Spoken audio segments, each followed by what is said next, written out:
Assalamualaikum warahmatullahi wabarakatuh. Perkenalkan, nama saya Zahra Kanesa, NIM 2402107.008. Di sini saya akan menyelesaikan mata kuliah Ulumul Quran. Di sini saya akan menjelaskan kisah Nabi Syuaib alaihissalam dan kaum Madaniyah. Kaum Madaniyah merupakan kaum keturunan bangsa Arab yang tinggal di kota. Saat ini daerah itu terletak di perbatasan Syah Suriah. Sebagian besar penduduknya bekerja sebagai pedagang dan sebagian lainnya lagi bekerja sebagai petani. Hal ini dikarenakan Allah Subhanahu wa Ta'ala memberikan kondisi tanah yang subur sehingga mudah ditanami berbagai macam jenis tumbuhan. Kaum Madaniyah sebagian besar menyembah pohon Aikah, sebuah pohon yang sangat besar yang berbuah lebat. Ini telah diyakini sejak zaman dahulu. Ya Alika yang Maha Agung, lindungilah kami semua, limpahkanlah rahmat-Mu, teriak para jemaah secara serentak mengikuti ucapan sang pemimpin. Mereka semua termasuk golongan orang-orang yang sesat. Allah Subhanahu wa Ta'ala mengutus seorang nabi untuk membimbing kaum Madaniyah kembali ke jalan ajaran agama yang benar. Dia adalah Nabi Syuaib alaihissalam, seorang pemuda yang soleh, ramah dan tampan. Hai kaumku, sembahlah Allah, sekali-kali tiada Tuhan bagimu selain Dia. Namun, tidak seorang pun yang menghiraukan seruan tersebut. Mereka terus saja menyembah pada Aikah. Kaum Madaniyah memang kaum yang sering berbuat dosa.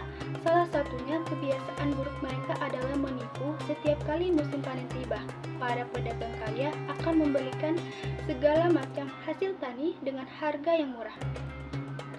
Aku bersedia membeli semua hasil panenmu, tapi jangan meminta harga yang tinggi.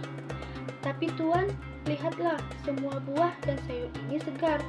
Sekali tidak ada duanya, tentu saja harganya lebih mahal. Kan tahu sendiri, semua petani menjual barang yang sama. Kalau kamu tidak mau, maka aku akan beli dari petani lain. Dengan terpaksa, sang petani pun menjual hasil panen dengan harga murah. Setelah berhasil membeli barang dengan harga murah, para pedagang yang licik itu akan menjual kembali dengan harga yang jauh lebih tinggi. Aku memang cerdas, semua barang pokok ini berkualitas bagus, tentu bisa aku jual dengan harga yang sangat mahal. Anda memang hebat Tuan. Perbuatan buruk kaum Madaniyah tidak hanya berhenti sampai di situ. Dalam menjual barang-barang pun, mereka selalu melakukan kecurangan. Ayah, ibu itu membeli 2 kg daging. Mengapa engkau menggunakan timbangan 1,5 kg saja? Ini adalah trik berdagang. Dengan begitu, kita akan mendapatkan keuntungan yang jauh lebih banyak. Kebiasaan mengurangi timbangan itu sudah menjadi kebiasaan yang melekat dengan cara yang curang. Itu mereka bisa memperoleh keuntungan. Kamu bisa lihat ini. Uang kita sangat banyak. Iya, Ayah. Benar. Jika seperti ini terus, kita bisa cepat kaya. Semua bentuk kecurangan ini membuat orang kaya semakin kaya dan orang miskin terus miskin. Nabi Syuaib menentang dengan keras segala bentuk kecurangan tersebut. Dia berkata, janganlah kamu kurangi timbangan.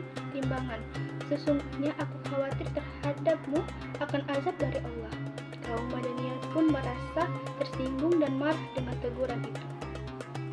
Apakah Tuhanmu memintamu untuk melarang kami berbuat apa saja, padahal itu adalah harta kami? Nabi Syuaib kembali berkata, menyuruh agar mereka berhenti berbuat curang, merampas hak orang lain, dan menindas kaum yang lemah. Dia menceritakan kaum Nabi Nuh yang tenggelam dalam banjir bandang karena menyembah selain Allah, dan kaum Nabi Lut yang ditelan bumi karena berbuat dosa besar, juga tentang kaum-kaum lainnya yang terkena azab karena tidak mau beriman kepada Allah Subhanahu wa Ta'ala. Namun, kaum Madaniyah terus-menerus menyangkal. Hei Syuaib, apakah agamamu yang menyuruh agar kami meninggalkan apa yang disembah oleh bapak-bapak kami? Padahal kau salah satu dari kami.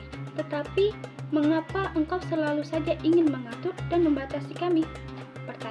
Pertanyaan lain muncul silih berganti, dan lama-kelamaan berubah menjadi hinaan. Sesungguhnya engkau adalah orang yang lemah dan tidak berkuasa. Jika bukan karena keluargamu, kami pasti akan mengusirmu. Bukan hanya mengancam, mereka juga menentang Nabi Syuaib untuk menunjukkan bukti bahwa dia adalah utusan Allah. Di mana azab itu? Mana siksaan yang dijanjikan itu? Mengapa belum datang juga? Nabi Syuaib pun berdoa kepada Allah Subhanahu wa Ta'ala, "Ya Tuhan, kami berilah keputusan kepada kami dan kaum kami yang adil. Engkaulah pemberi keputusan yang sebaik-baiknya." Allah Subhanahu wa Ta'ala menjawab doa Nabi Syuaib alaihissalam. Allah berfirman agar Nabi Syuaib pergi dari kota bersama pengikutnya karena azab dari Allah akan segera menghampiri kaum Madanian. Kaum Madanian merasa gembira melihat Nabi Syuaib pergi meninggalkan kota mereka. Akhirnya dia pergi. Itu membuktikan bahwa semua yang dikatakannya tidak benar. Tidak mungkin ada bencana yang datang selama kita masih menyembah Tuhan Aika. Mereka pun bergembira merayakan kemenangan itu. Namun, mereka semua tidak mengetahui bahwa azab yang perih tiba menunggu. Allah menurunkan udara yang sangat panas, daun sungai mulai mengering. Sekejap, sumur pun sudah tidak berair lagi. Perlahan-lahan, tanah pertanian mengering dan gagal panen terjadi di mana-mana. Ternak-ternak pun mati. Kapan hujan akan turun? Aku sungguh tidak tahan lagi panas ini. Sungguh menyiksa. Tidak lama kemudian, awan hitam menggulung menutupi langit yang orang-orang pun berhamburan menuju keluar rumah. Hore! Akhirnya hujan akan turun. Sejuknya, awan ini akan menyelamatkan kita. Begitulah mereka mengira bahwa awan hitam itu akan menurunkan hujan. Sesaat, mereka mengira bahwa awan hitam itu akan menurunkan hujan. Sesaat kemudian, gumpalan-gumpalan api yang sangat panas jatuh dari awan hitam dan mengenai orang-orang yang berkerumunan di bawahnya. Gumpalan api itu sangat panas dan membakar apa saja yang disentuhnya. Semua orang berteriak meminta pertolongan. Mereka berlari ke segala arah untuk mencari tempat berlindung, namun tidak ada aman bagi mereka. Suara gemuruh sangat terasa terdengar seperti ribuan guntur. Tiba-tiba saja tanah bergetar dan berguncang dengan dahsyat. Sungguh bencana yang sangat besar, tidak ada seorang pun yang selamat. Mereka yang selalu berbuat curang, menentang Nabi Allah dan ingkar terhadap Allah, tertimbun untuk selama-lamanya. Itulah hukuman dari Allah Subhanahu wa Ta'ala untuk kaum Madaniyah. Nilai-nilai dan pesan moral yang bisa diambil yaitu kejujuran dalam berdagang. Nabi Syuaib alaihissalam menegaskan pentingnya tidak mengurangi timbangan dan tidak menipu dalam transaksi.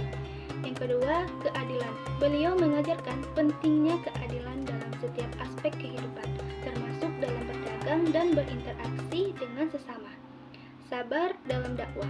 Nabi Syuaib alaihissalam tetap sabar dan gigih dalam menyampaikan dakwah kepada kaum Madaniyah. Meskipun mereka menolak ajakannya, beliau tidak menyerah dan terus berusaha mengingatkan kaumnya tentang kebenaran.